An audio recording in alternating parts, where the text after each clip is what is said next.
Hello दोस्तों, waving hand sign.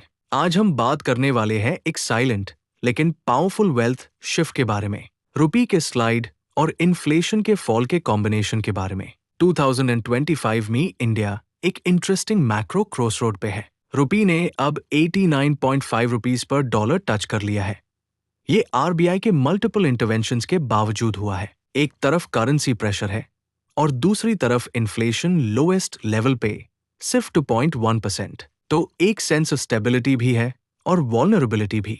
अब सवाल है, इसका आपके पैसा पर क्या इफेक्ट है? पहला, जब रुपी गिरता है तो इंपोर्टेड गुड्स महंगे होते हैं।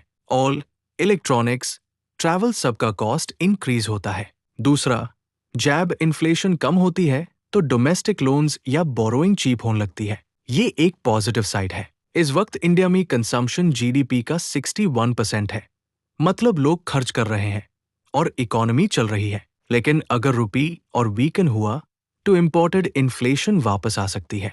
ये एक बैलेंसिंग गेम है जहां आरबीआई और पॉलिसी मेकर्स कंटिन्यूसली मॉनिटर कर रहे हैं। फॉर इन्वेस्टर्स, ये एक साइलेंट वेल्थ शिफ्ट का मोमेंट है। आपके पोर्टफोलियो में अगर फॉरेन लिंक्ड एक्सपोजर है तो रुपी वीकनेस शॉर्ट टर्म गेन ला सकती है, लेकिन अगर आपके खर्चे इंपोर्ट लिंक्ड है तो लॉन्ग टर्म में कॉस्ट बढ़ेगी। स्मार्ट मनी अभी करेंसी और इन्फ्लेशन दोनों को पैर में देखता है। एक बढ़े तो दूसरा इंपैक्ट करता है। आपके लिए 3 सिंपल एक्शंस। 1, की कैप करेंसी रिस्क समझिए। ग्लोबल एक्सपोजर को हेज कीजिए। 2, की कैप बोरोइंग कॉस्ट और ईएमआई स्ट्रक्चर रिव्यू कीजिए। लोअर रेट का बेनिफिट तभी मिलेगा जब रुपी स्टेबल रहे। 3, की कैप एसेट एलोकेशन डाइवर्सिफाइड रखिए। डेट, गोल्ड और लिक्विड फंड्स का बैलेंस मेंटेन रखिए। ये फेज एक सिग्नल है। वेल्थ अब सिर्फ रिटर्न से नहीं, मैक्रो टाइमिंग और अवेयरनेस से बनेगी।